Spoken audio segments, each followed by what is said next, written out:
Kennedy. Here. Alderman Boyd. Present. Alderwoman Davis. Alderman Kotar. Here. Alderman Ogilvy. Here. Alderwoman Boyd. Alderman Bosley.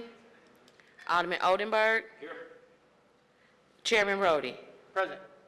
6 present, you have quorum. Okay, for those of you who are here for Alderwoman Martin's board bill, she has asked that we hold off on hearing that till next week. She is wanting to make some committees. She wants to prepare a committee substitute, and she did not have that done within the window of time necessary to provide public notice on that. So that's going to be held off till, I believe, next week. What we'll do today is we're going to have a presentation from Gerard Hollins, who's our financial analyst. Take that up first. We have an appointment to the Housing Authority that we'll take up, and then we'll take up the board bills. I think is there only one other board bill then? Is that right? Two. Like 161 and 101. Okay, so we'll have two board bills then that we'll take up today. And I want to apologize to the committee members. I'm going to have you down here each Wednesday for the next, today and the next 3 weeks. We have tried to work with all the departments, and we keep getting scheduling conflicts as far as advertising goes. And so we've had a number of commitments that needed to get done and deadlines and so forth. And as a result, we have advertising requirements for almost each of those weeks. So we're going to be bringing you down here every Wednesday. Before I introduce Professor Hollins, what I'd like to do is just take a moment to kind of reflect and put in context where we are.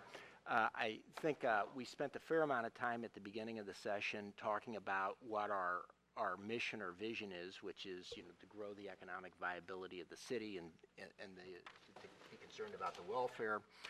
We've spent much of the last several years working on incentive reform. We've taken that to the point, I think, as far as we can go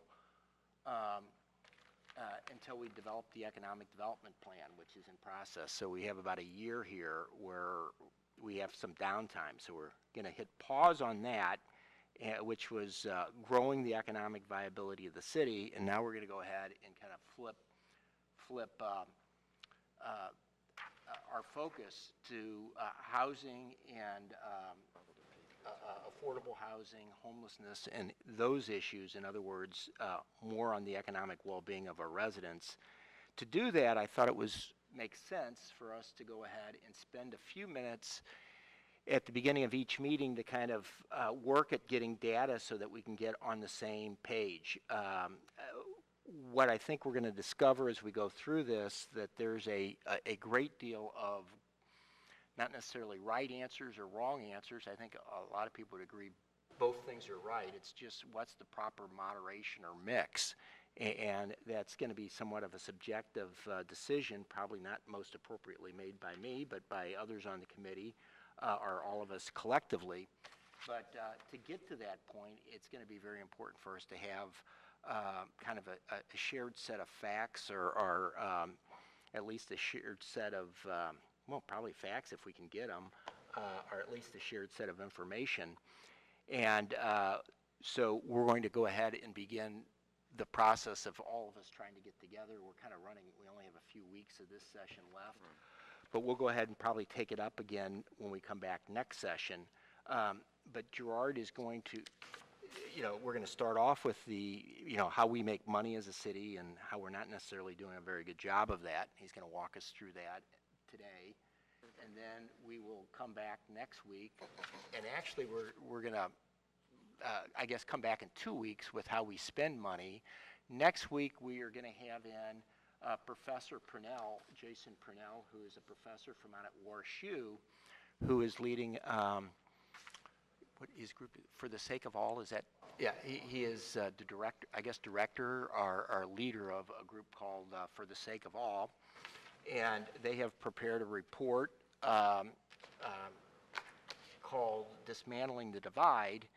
and we thought we would invite him down to share their perspective, and hopefully we can begin having a dialogue on that. Gerard will come back the week after that, and we'll have some discussion on expenses and how we spend money. And then I guess maybe that last session, Professor, I keep being overly familiar with you, and we perhaps the last session we might have SLDC come over and give us an update on on the economic development plan, or I think you're working on that. We'll see if we can schedule that. That'll be due in September, so it'll be Okay. a good time to get an update, and they'll present that to this committee. Okay, so hopefully that puts everybody a little bit in context of what we're trying to achieve, and we have talked, several of us amongst yourselves. I know I spoke with the alderman from the 24th about this. Is the idea of maybe going ahead and thinking about almost a primer for new people as they get elected, so that we can try to get them up to speed a little faster, and so what we might be going through today might end up almost becoming part of a indoctrination, or not indoctrination, that sounds like the Communist Party, part of a Orientation. orientation. Thank you, Professor. Well, with no further ado, Gerard, please take us away. Thank you, Chairman Rhodey. So the first document you have in front of you is the revenue summary, and this is a summary of all revenue generated for the city of St. Louis. The way I would look at this document is that the total revenue of the city is approximately $1 billion. That $1 billion really can be divided into two major buckets. The first bucket being the general fund. The importance of the general fund is that that money can be completely allocated by the Board of Aldermen and ENA. So that money is free and clear to be used any way that ENA and the Board of Aldermen see fit. The rest of the funds are what I would call restricted funds. Those are funds that are for a dedicated purpose. An example of that would be Proposition P, right? Proposition P has to go to fund police-related activities. You can't take those revenue sources and then apply them to economic development. Another example of that would be the new economic development sales tax, which has to go to economic development focused activities. So the board cannot reallocate those funds for other purposes. So my focus will be really looking at the general fund, because that is the focus of our budget process, and also that's really where the power of the board lies as far as allocating funds. But if you look at the overall budget of the city, it's $1 billion. And a big chunk of that also too are our enterprise funds, which are water and the airport. Looking at the second page of the document, we have, which is the general fund allocation. And as you'll see, and I'll really drill down on these revenue sources, earnings tax, sales tax, property tax, and payroll tax are the most important taxes. It's about 65% or 2/3 of our revenue come from those four taxes. The remainder of the taxes, for example, the franchise tax, or franchise taxes that are paid by utilities, natural gas, water, the airport, we don't have a lot of control over those revenue sources as far as how that money is generated. We do have control as far as when that money comes in, how to spend it. But as far as generating more revenue from those sources, for example, the prisoner housing reimbursement revenue source, that is a fee that is paid by the state to reimburse us for our prisoner costs. Our prisoner costs on average are about $80 a day. We get $20 a day from the state, so we're net, loss of $60. That's our kind of walk-away cost per prisoner. We can't really force the state to allocate more revenue to cover that cost. So while those are, the revenue sources that are not earnings tax, sales tax, property taxes, and payroll taxes are important taxes, we as a city don't have a lot of control on increasing those taxes. And then also several of the taxes are actual sales tax. So if you look at the convention and tourism tax, those are just sales tax on specific activities, hotels, restaurants. So flipping to the next page, earnings tax. As we know, earnings tax is the most important tax that we have. It's 1/3 of our income. The earnings tax over the last 10 years, and this is looking at fiscal year 17 back, has averaged an average compound growth rate of 2.3%. So a percentage I want you to keep in your head is 2%. 2% is on average what inflation is on an annual basis. So to really gain, you want to be above 2%. So if we're growing on average the earning tax at 2.3%, we're barely keeping up with inflation, right? So, and as we know, a lot of costs grow faster than inflation. So you generally want to grow revenue at a lot higher rate than inflation. So, and you'll see this is a common trend that I will point out, is that our growth rates are at or below 2%, which means we're barely keeping up with inflation. You'll see the same thing with the payroll tax, that the 10-year average annual compound growth rate is only 0.9%. So that particular tax is actually growing below the 2% mark. And there is another handout you see, it's called Table 10, that was also included with the documents. Table 10 is, and I'm going back and forth, so these documents come directly from our budget documents. These separate documents actually come from the CAFR, which, as many of you know, is probably my favorite document. It's the comprehensive annual financial report of the city. It is the key document that all investors, when they invest in the city, look at. So if you look at Table 10, an interesting fact about the payroll and the earnings tax is that combined tax, 25% of the revenue from that tax comes from 10 employers, right? So that is a huge concentration risk for us. So there are actual 10 employers. So by law, we're not allowed to give the name of the actual employer. So it says like financial services, but that's one employer, that's one company.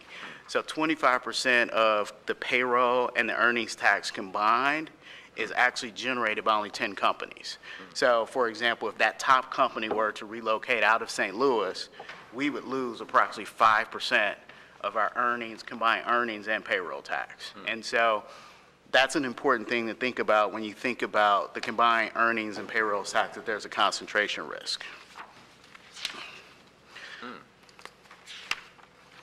The next tax that I'll talk about is the property tax.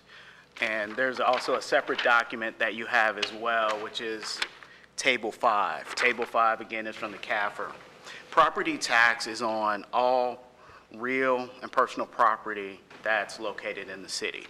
The important thing to note about the property and entire property tax is that if you look at, and I've tried to highlight on the table the highs in each category, but if you look at the total taxable assessed value, which is the total value that is taxed on the city, so the value of the tax in the city, the actual value of all real property in the city is lower today than it was in 2008.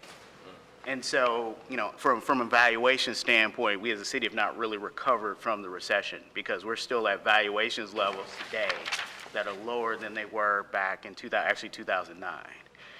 We're close to being level, but, you know, it just gives you a sense of how long it has taken for valuations to get back up. Another important point to point out is you'll see the category that says less total exempt property. Well, those are the nonprofits. So that category has actually grown. And so, you know, as you know, nonprofits don't pay property tax. And so, you know, while they do generate earnings tax, they do not generate property tax, and nonprofits do not pay or charge sales tax. So that's obviously an important point to note. Another important point to note on this chart is that while commercial has recovered and is at a higher level today, commercial property than it was in 2008, residential property has not.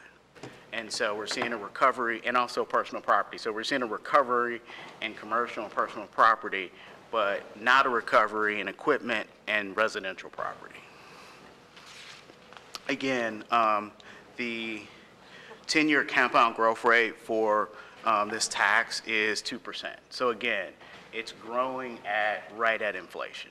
And so kind of the big message I'll leave you with is that, you know, as we look at revenues, we need to really look at, as a city, how we grow revenues at a faster rate by not increasing taxes, which is really about economic activity. There's one final tax I'll look at, and it's actually kind of my favorite tax. It's sales tax. So sales tax on a 10-year basis, compound growth rate is only 0.7%. So growing at a much lower rate than inflation, or yes, inflation. And the big thing about sales tax is the quickest way to look at an economy and look at economic activity, right? Sales tax is charged on everything you buy, sell in a market. And so it's an easy way to grow revenues really quickly or lose revenues really quickly. In a recession, the first thing that drops off is sales tax, right? Property taxes go down very slowly and they go up very slowly. So the fact that over the last 10 years we've had a pretty flat sales tax is troubling. And then circling back to the property tax, about a year ago, the CFO of St. Louis Public Schools was here and talked about their revenues being flat over the last decade. Well, you can see from the chart of the assessed value, they get 60% of property taxes. So that's a much more important tax to them than us. We only get about 20% of property taxes. So the bulk of their revenues come from that total assessed value that's been flat for the last decade. So that's all I have. As promised, I was brief. I'd like to make just a couple of quick comments and then open it up to the committee if there's some questions. And first off, I think one of our big challenges is we're in a far more competitive world now than what we used to be in. And the goal of the economic development plan, what large cities like ours have, which have a disproportionate share of the region's poor, is how to get help for that through transfer of wealth. And in other words, how do we go ahead and provide services for people who need it if we don't have the revenue ourselves? So the question is how do we get it from somebody else? And ideally, you go ahead and try to tax other people, and that's why large cities like ours have hotel room taxes. When you travel, you have huge bills, huge tax rates on your travel, on your rental car. That's why we want to go ahead and get sports teams, although obviously we have to be careful about sports teams. We want to make sure that we actually make money on them. But when they come to the city, we lose about 1 out of 3 sales tax dollars to the suburbs. So in other words, instead of transferring money in from more affluent areas to the city, we're actually exporting money from the city to the county. The earnings tax is a great way that we do transfer wealth, but that's subject to 5-year renewal. Some of the things that you start digging down in it, you get a smart guy like Gerard to start looking at these things, and you can start finding a whole bunch of different idiosyncrasies about this that could start coming out. If you notice, the payroll tax wasn't growing as fast as the earnings tax. Well, that's because the non-for-profit employees of non-for-profits will pay earnings tax, but they will not pay payroll tax. The company wouldn't pay payroll tax. And therefore, what I believe is occurring is we're seeing we're seeing more growth in the non-for-profit area than what we are in the for-profit area, and so you might have some discrepancies there. You start digging into these things. If you actually look at it, you start seeing how the transfer of wealth actually occurs in some ways and how we've used it in the past. Half of the assessed value, over half of the assessed value in the city is commercial. Much of the commercial property taxes will go to the school system. Obviously, a business does not send kids to a school system, so in essence what we're doing is we're taking money from commercial property tax payers and we're using that to help educate the children in the city school system. So there's a lot of idiosyncrasies to this stuff, and it's other aspects of this which, as we begin talking about housing, is going to create some dilemmas for us, and that's, the residential assessment, the residential values have not recovered from 10 years ago, and yet we have people talking about the need for affordable housing, which, on one hand, certainly that's a concern. On the other hand, though, we have people who own houses in the city who have seen, a devastating impact on their family net worth by the decline in those values, which means that the ability to transfer that house to their children so that they can actually create the beginning of what looks like intergenerational wealth is going to be really diminished. And we have large portions of the city that has occurred in. When we go into next 2 weeks from now, when we go into spending, I'd like us to begin thinking about spending in a couple different categories. And one way, and we've talked about this before, is we spend money to grow revenue. That's when we're investing in trying to do commercial and trying to figure out ways of creating that transfer of wealth. Then we spend a whole lot of money on just kind of keeping our existing customers happy.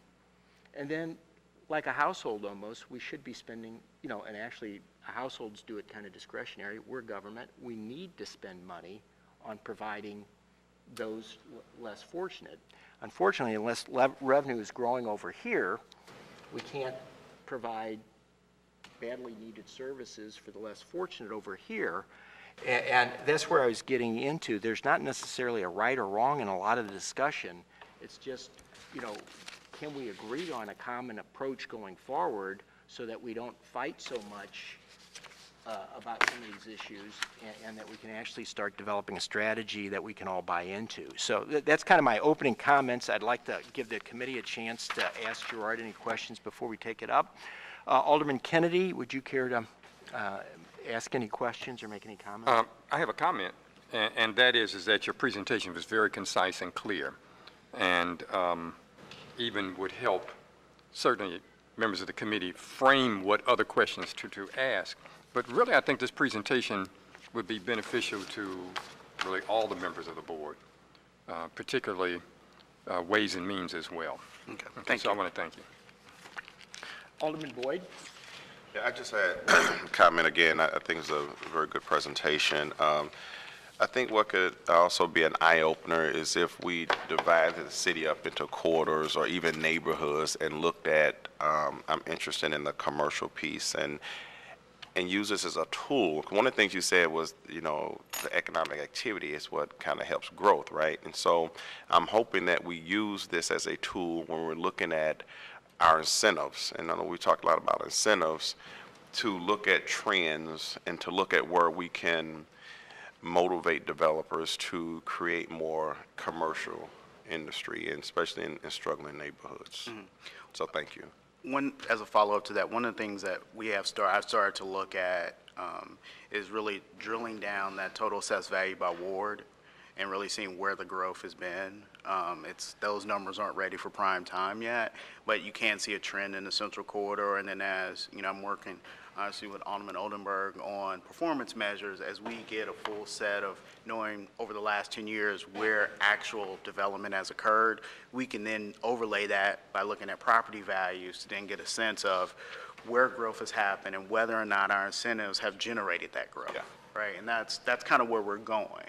Okay. And so we'll be able to say, okay, we underwrote this project by providing incentives in this area, and look at what happened to the properties around it. It grew at a faster rate than a place that didn't get incentives, and then that will then direct how we then do incentives. But with everything, we need the data. Thank you. Alderwoman Davis is asked to be excused. Alderman Kotar, do you have any questions or comments? Thanks, Chairman. Gerard, looking at the, I guess your main page, the revenue summary for all funds, the franchise utility taxes, there's a line item for that in both the general fund and the special revenue funds. Do you know what the breakdown of those taxes is for each fund? I don't have it, but I can get it to you. Okay, that'd be cool. I'd be interested to see that. Thank you. That's it. Alderman Ogilvie? Thank you. I was just listening to the presentation. I was thinking about, because we talk a lot about incentives and how when we incentivize something, what we're mostly using is revenue that would have gone to the school district. I was just thinking about how the state allocations to school districts play into that, because there's a somewhat complicated formula that the state uses to add to what local districts the revenue local districts have based on their performance and their tax base. And I'm wondering, I don't have an answer to this because I just thought of it and I haven't heard it discussed before. I'm wondering if the local incentives are factored into that, or if it's just more based on the total assessment within those districts. It is not factored in. It's just the total assessment. Okay. But if you really look at school funding, one of the big issues with the St. Louis Public Schools versus the county schools is the cost of special education. Right. And in the county, because you have the special school district, so you have basically 2 districts and an overlay. And the special school district, has an enormous property tax. And that cost is spread out over the entire county versus, we have a concentrated cost here in the city. And then if you look at the demographic shift in the school district, there are 30,000 public school students in the city. 10,000 are in charter, 20,000 are in the St. Louis Public Schools. A large percentage of the special needs kids are in the school district, not the charters. And so generally, you revenue challenged on the special needs kids and not so much on the non-special needs kids. So when you get a larger portion of special needs kids concentrated in a district, it really puts a revenue strain.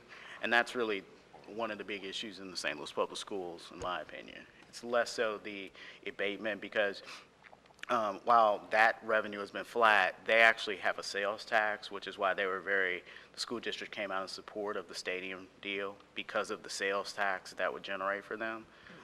So they've seen growth there, but one of their, I think, real issues is the cost of special needs kids. Right. Yeah, that's a question we asked, excuse me, of the district when they were here, because in St. Louis County, the average, I'm just making up these numbers, but, the average per student cost is like $15,000 across all the districts. But in the special school district, it's like $100,000 per student. Correct. In the city, those 2 figures are rolled together. And it's so we only publish one number. Right. We publish a number for everybody, which sort of artificially inflates the number it looks like we're spending per pupil. Per pupil. And I've asked for them to break that out so we can make kind of an apples to apples comparison between St. Louis County districts and St. Louis County Special School District. And I don't think we ever got that number, but I actually just met with the superintendent a couple weeks ago. I mean, they're still trying to do that. I mean, because what you literally have to do is take out the teacher costs, because you have some teachers work with special needs kids and with non-special needs kids, and so how do you divide that cost? It's really easy in the county because they're 2 different, you're an employee of the school district, you're an employee of the special school district. So that's their challenge. But I'm still working with Angie Banks, as CFO, to get that information. right. But it's certainly an argument for how when you have an acute need in an area, it helps to have the resources of an entire region to apply to that need rather than figuring out 20 special school districts across 20 districts in the county. So it's an argument for consolidation so that growth in any part of the region helps those with the greatest need anywhere within the region. Well, there is no legal restriction from the St. Louis Public Schools joining a special school district in the county. The special school district in the county now is actually in 2 counties. Rockwood School District is in 2 counties, so they service the kids. In Jefferson County, Yeah. But I'll also say I love where these sheets come from, the sort of summary of the budget. I mean, that's one of my favorite documents that the city produces, and a lot of times when people have questions about what local government does and where the revenue comes from, it's about an 80 or 90 page summary. I just direct them to that PDF because it gives you, I think, a pretty good overview of what the revenue sources are, and it also breaks down some of those restricted tax revenue sources on how those are spent or what they can be spent on, and a little history on when they were originally enacted. So I think as a primer, I think that document is invaluable for new aldermen or folks just interested in how the city functions. So thank you. Thank you.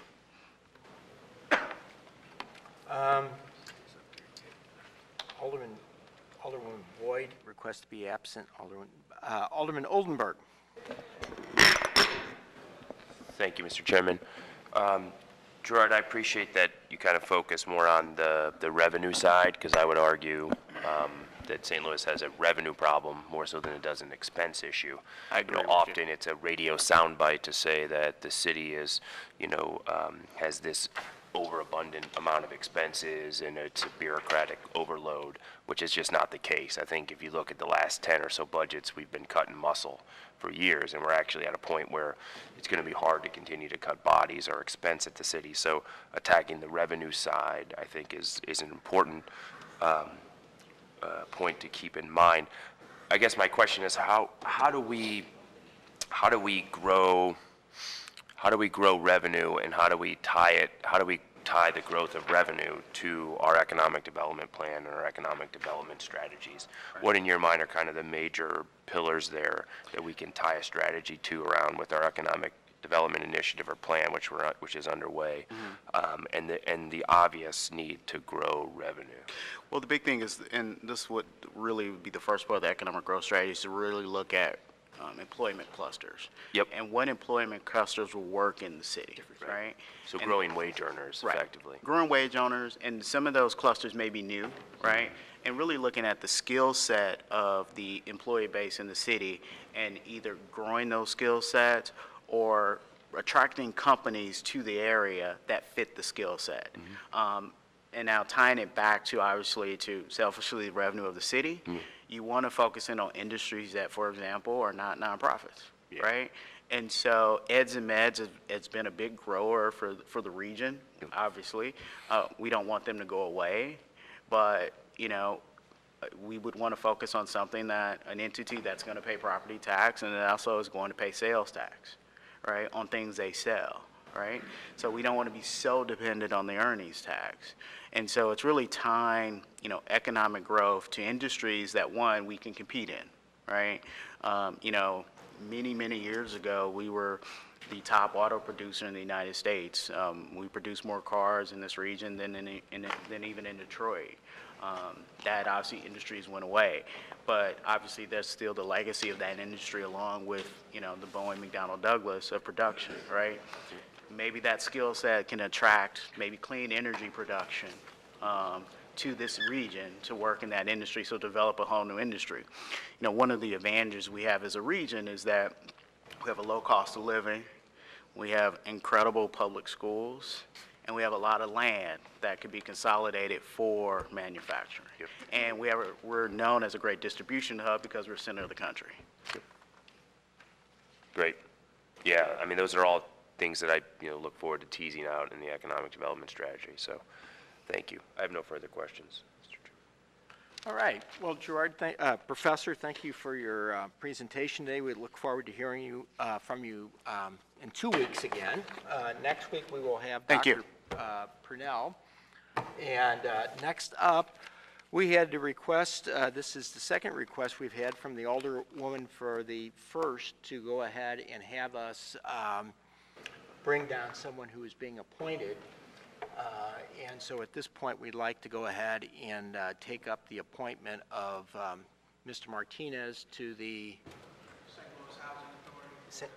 Louis Housing Authority.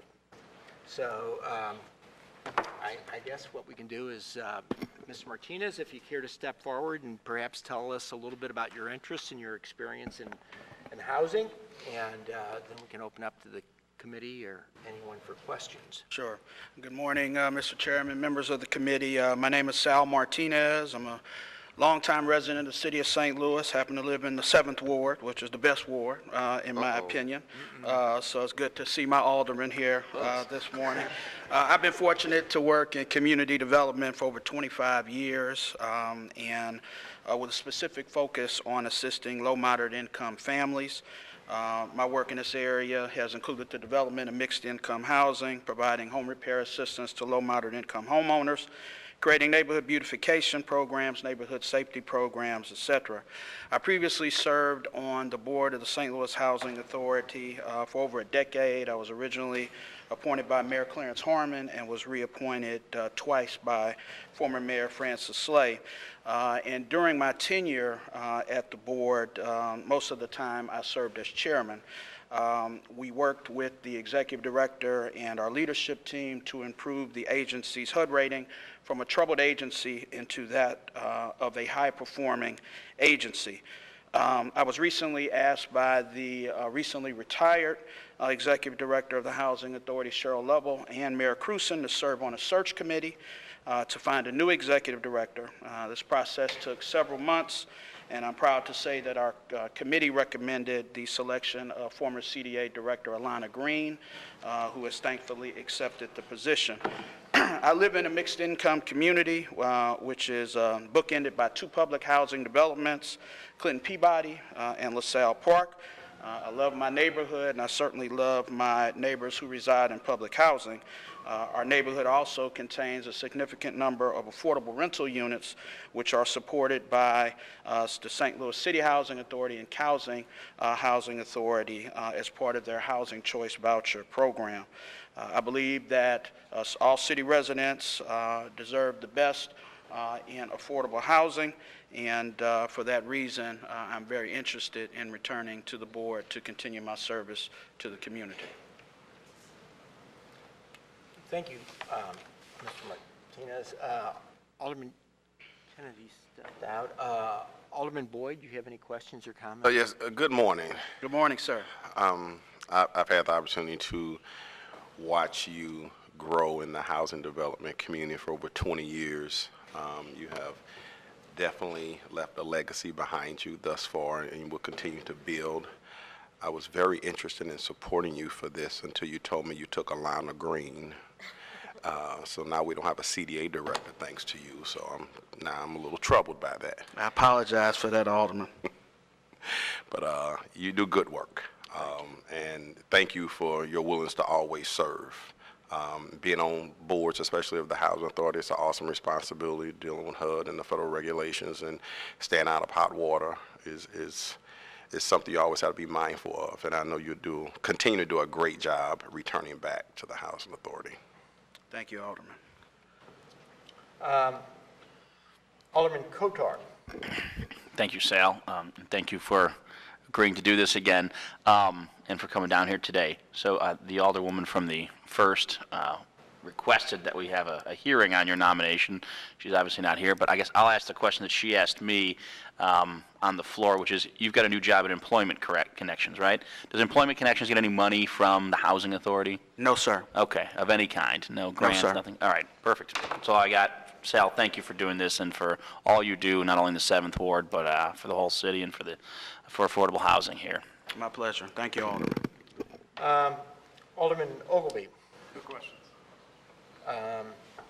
Alderman Oldenburg. No questions. Are there any other non-committee members or members of the board that are not on the committee that have any questions of Mr. Martinez? Seeing none. Mr. Martinez, thank you again for your service. My pleasure. Affordable housing is going to be an interest of ours for the next year or so, so we're looking forward to working with you, perhaps having you come down again, or at least work with us as we try to develop a better understanding of what the needs are and the situation is in the St. Louis region. Anytime. With that, the chair will recognize a motion that we pass out the recommendation of Mr. Martinez to serve on the St. Louis Housing Authority. Chairman, I move that we pass the recommendation of the mayor's recommendation for Mr. Martinez to serve as on the Housing Authority. Second. It's been moved by the alderman from the 1st, seconded by the alderman from the 22nd. Madam, please call the roll. Alderman Kennedy, Alderman Boyd, Aye. Alderwoman Davis, Alderman Kotar, Alderman Ogilvie, Alderwoman Boyd, Alderman Bosley, Alderman Oldenburg, Chairman Rhodey. Aye. 5 aye votes. Congratulations. Thank you. Okay, first up, you got here's our board bills. Let's go ahead and Alderwoman Hubbard. I believe this should be very straightforward here. Alderwoman.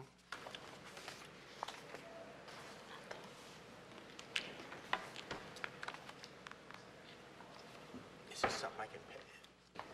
Are there more copies of these to pass out? Yeah, go ahead, Alderwoman. Thank you, Mr. Chairman and members of the board of the committee. I'm here on behalf of Board Bill number 101, which is a landmark designation petition for Al's Restaurant in the 5th Ward. It has definitely been a staple in our community. The original location has been here since 1925 and has never moved. It's the same building that it's been owned by the same family that entire time. They've gone through all the steps.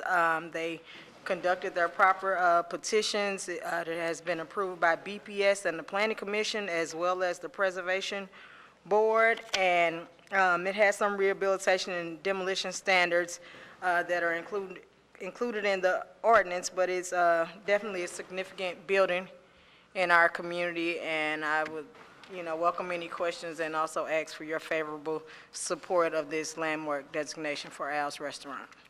Alderwoman, if it's okay with you, perhaps we can have our Mr. Krasnoff come up and tell us exactly why we're doing this.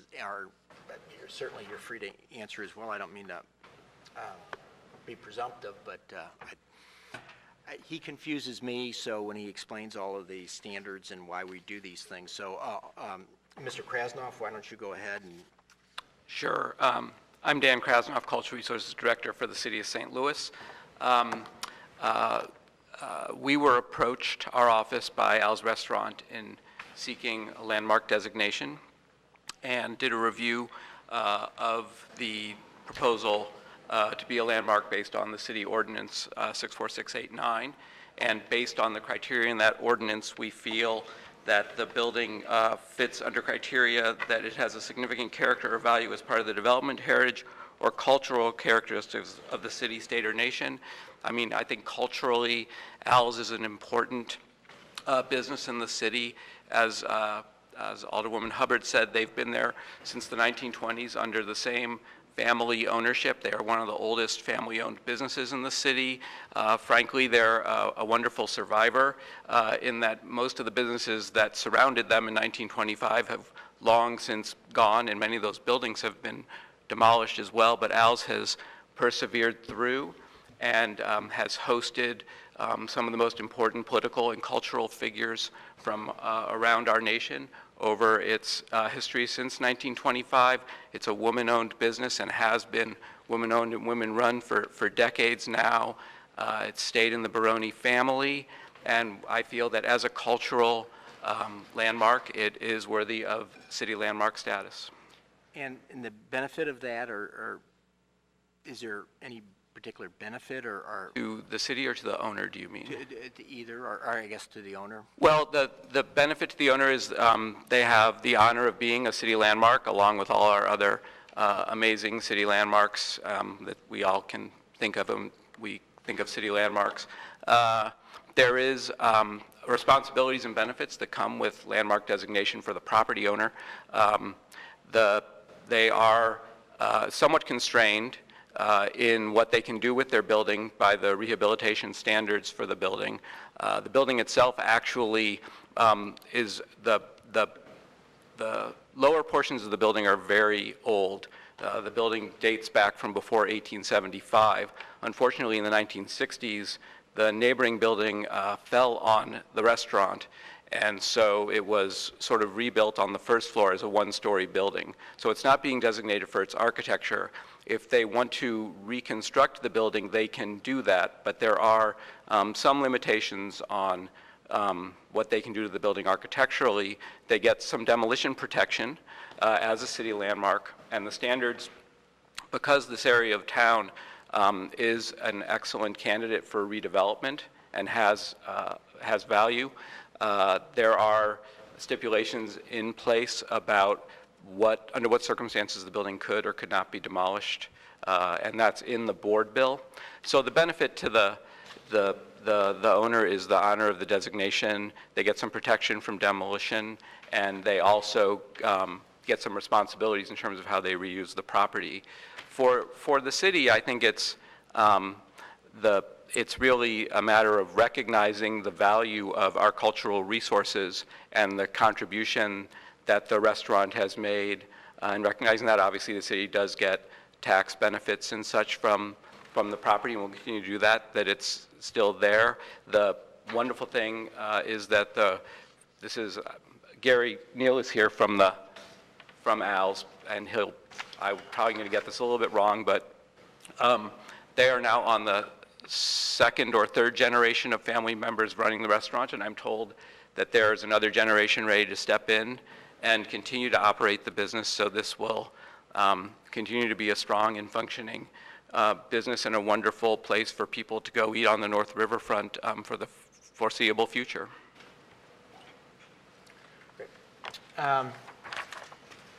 Alderman Boyd, any questions?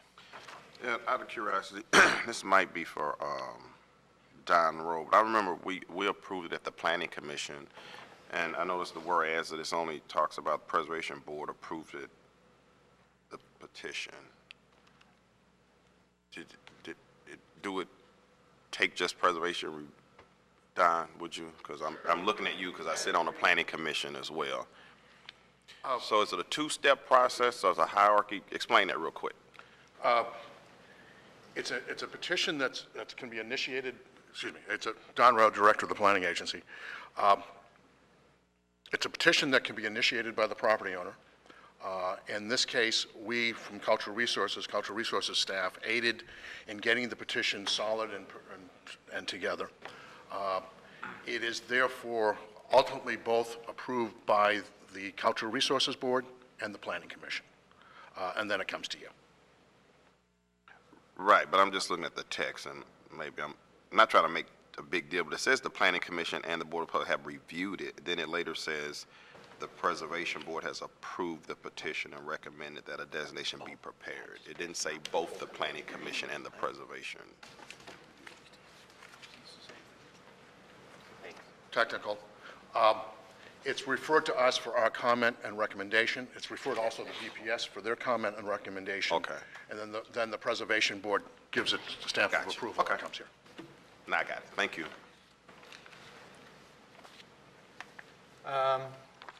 Alderman Kotar, any questions? No questions. Happy to support this request. Alderman Ogilvy, any questions? No question. Alderman Oldenburg? No questions. Well, one last comment. Al's was on Restaurant Week. I think it was last summer or the summer before. I hadn't been there for years, but had a great meal and many good memories from there. If you haven't been down there, it's like a scene off a Showboat or something.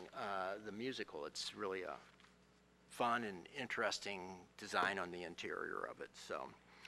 With no other questions, the chair will entertain a motion that we pass the Board Bill number 101 out with the due pass recommendation. I move that we pass Board Bill 101 with a due pass recommendation. Second. Previous roll. It was moved by the Alderman from the 2nd and seconded by the Alderman from the 16th. There's request for previous roll. Hearing no objections, we'll consider Board Bill 101 passed out of committee with the due pass recommendation. Next up, Board Bill number 161, the Alderwoman from the 6th.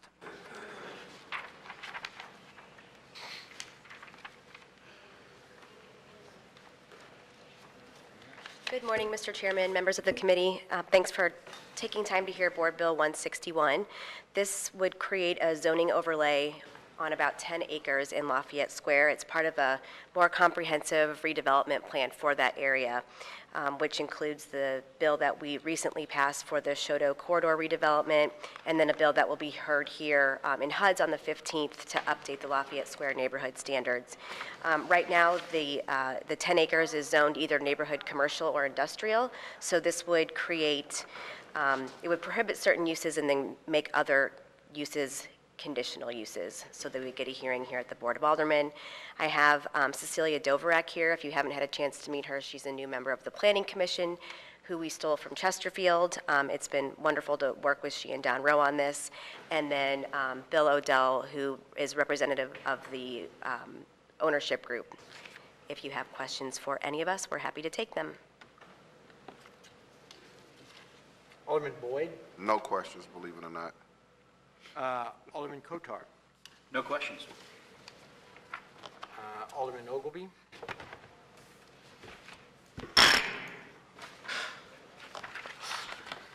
Good, good morning. Good morning.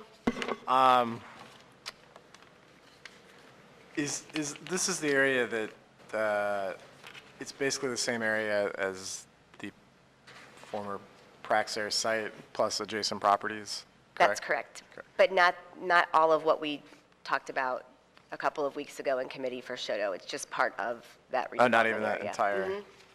Okay.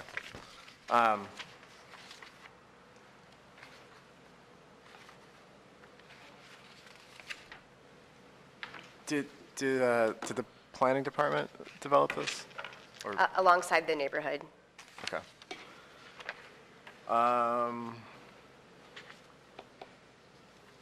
Is this something that addresses some of the concern about hotels, or is that a separate? I guess it depends on what you mean by addressing it. It restricts height of buildings and size of buildings. Okay. Okay, I guess this is my, is this like, the surrounding neighborhood was interested in having some additional set of restrictions or prohibited uses on the site prior to redevelopment occurring there? Is that kind of the Right. Well, and genesis? this site is much different than the rest of the neighborhood, so what was on the books as far as ordinances before didn't necessarily match this site, which I think is one of the reasons why it was very difficult previously to redevelop the site using the historic model example and the historic standards that were on the books. Is this site in the Lafayette Square Historic District? Yes. Okay, it's, okay. Okay, those are all my questions. Thanks.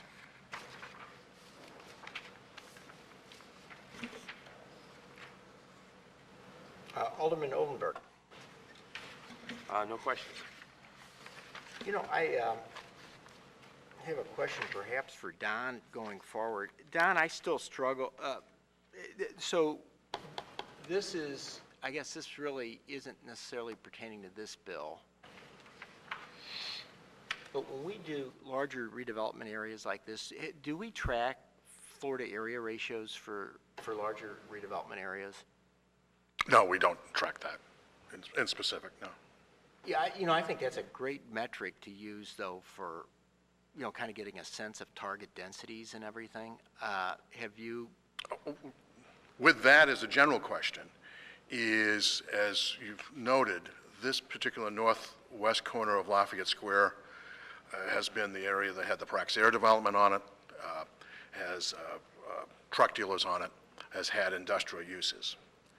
The development and the ownership group for the area that the SUD is on has worked with the neighborhood such that we've amended the neighborhood plan to have it be a high-density area in the Lafayette Square neighborhood with a mixture of uses. Well, So my we'll reason be for pretty asking dense. you this is I've been trying to get a sense for floor area ratios and larger, you know, development area for years, and it'd just be kind of an interesting thing to begin tracking that to get a sense of what that would feel like in. We don't do much floor area ratio stuff as our standard zoning code, but this would be an interesting place to sort of track it.